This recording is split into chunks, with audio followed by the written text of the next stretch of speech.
characters, because Lotor really scared me in the sense that, like, when Shiro wasn't there, I realized he had a lot of qualities that Shiro had, and he was commanding his team in a very similar way. And I went, oh, we need to get Shiro back because, like, they don't have anything to counter that right now. So do you think that's a fair assessment? Like, you guys are sort of like mirror versions of each other, or do you think you're? It's a good observation. I don't know. I don't necessarily feel that way. I think it's kind of a different. I feel like Voltron is very. You guys are all like you're a cohesive team, whereas Lotor's still got a bit of this thing going on, where he's pulling rank a little bit, which Shiro doesn't really do. But they are kind of a shadow or reflection of Voltron in a weird way. Yeah, a little bit. Like not necessarily a mirror, but kind of like a funhouse mirror. Like weird refraction. Some diffused glass, But the generals are sort of pledging their loyalty to you in a way, and in the way that the paladins have done with. Paladins did it nicer. Yeah. We did it nicer, but really that's the yin yang. And Shiro still tries to get the input of the team. You know, there's there's some overlap, but I wouldn't say it's necessarily a mirror. Yeah. But I think you're just a master manipulator, so you're good at, even making it seem like there's this coalition and there's this thing you guys are working together, but really, it's all for Lotor. It's all for Lotor. She's like, we're working together. And Lotor's like, we're working together. Right. Yeah. Good question. Is that okay? Yeah. Okay. I love all of you. All my questions is for you. You look gorgeous. Thank you. So Allura is a very important character for a lot of young Black and brown girls. And I kind of just wanted to get your idea, your thoughts on what that means, like representation in the show and in kids' show, and being the voice of a character that I've heard girls go up and say, I can dress up as this girl, I can look like this girl, like it means something to me. So it's kind of Well, this show is awesome for so many reasons, because it does try to represent, just like broad spectrum, like Joaquin was saying, but it's huge. I mean, it's a really big deal, and that's what most of my interaction with fans has really been about. And to be a part of that, I just feel really lucky and blessed, because like I was saying, I've said this before, that I had no idea what the princess looked like when I was cast. I didn't know what what color, skin, anything like that. She's an alien, so they could have gone in any direction. And I voice a lot of different characters, not just African American characters. So when I saw the art for the first time, it was really special, and I was very emotional, and I was actually a little choked up, because I knew that it was going to be huge and really well received, and that it would affect a lot of girls. So to be a part of that's amazing. Thank you. This question is for about Lotor. Yeah. My favorite. Me too. Me too. So Lotor's very different from, well, not very different, but he's got different motivations than he did in the original series. He's a little bit less weird. Yeah, well, he's got female generals instead of a harem. He's progressive. He's more progressive. He's really trying to revolutionize the Galra and doing things a little bit different than his mother and his father. That obviously, and we now know who his mother and father is. Can you talk a little bit about their relationship, or maybe not? But can you talk a little bit about his relationship to Zarkon and Hagar, and like how he feels he's trying to do things within the Galra Empire, like how his motivation is, and kind of how he sees himself in this situation. This is just my perspective, but I think he's kind of in the, when you're a teenager and you're kind of like, I need to prove myself, I want to be, I'm my own person, I've seen your mistakes, I want to do it my way and do it better. He's in that zone, especially with Zarkon.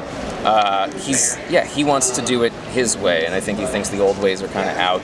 He's got his own take on things, and he wants to take charge. But, and Hagar, I just don't think he cares for her very much. I think he doesn't like her. That's kind of the vibe I'm getting there. It's just like, and that's as much as I know. Yeah, or can say. Yeah, exactly. But I don't think he cares for her, and he tries to keep her sort of at a distance. She can be a real witch. She can be a real witch. Yes. Yeah. That's good. Actually, starting with Kimberly, what was it like to voice Allura when she was flirting with the Blue Lion? Josh, how was it, speaking as Sven in a Scandinavian accent? And AJ, what was it like, voicing Lotor? Wow, where do we begin? Yeah. You mean the Lance line? Yeah, that was really funny. I cracked up when I read it. Yeah, that's great. And then when I had to do it, it was What was really it like? fun. Hey, baby, or what did you say? Yeah, part about you really. Oh yeah. Yeah.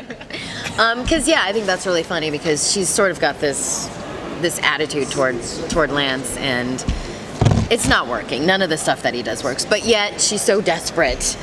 And she thought, well, let me just try this with Lotor. So that was really fun, and I think the sense of humor of the writers is just hilarious. So just little wink, it was fun.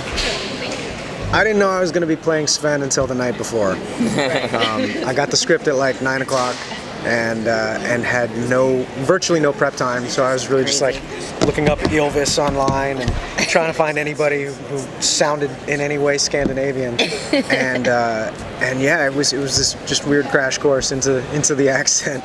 Luckily, it didn't really have to be all that accurate or all that good. You were great. It's space. It's space. It can be from anywhere. Yeah. Yes, exactly. It's space Scandinavian. But so in that sense, it was completely accurate. But yeah, it was a lot of fun. We had a lot of fun in the booth. Everybody was cracking up, and that kind of put me at ease. I was like, all right, I don't really have to worry about it as much. And but it was interesting. It's his yoo-hoo is my ring. Can you do it? Hold on, yeah. Do the yoo-hoo. Yoo-hoo. Yeah. Let's see. I'll do it. I'll find it while you answer. Okay. That way we're not just holding it up. What am I asking? Oh, what's it like voicing Lotor? It's like eating the most delicious cake you've ever had. It's the best. His voice is, when I did the audition, I was just saying this somewhere else, there was a voice I got to do in another project that was canceled, and it was such a rich, fun voice to do, and I just really wanted to do it again. And so I just kind of selfishly was like, this guy, I'm going to give this guy this voice, and it lent itself. Like when I read the speech he gives in the arena, I was like, oh man, I got to use the British, sort of pseudo-British voice that I used for this other project, but give it this sort of oomph. Because the other guy was really nice. Lotor is kind of, maybe not so nice.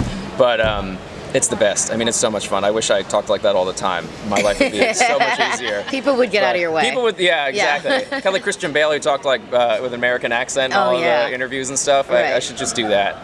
You should. You totally should. Yeah. Yoo-hoo. There you go. I feel like I signaled it. There you go. That was amazing. I want that for my ringtone. I'll send it to you. Please do.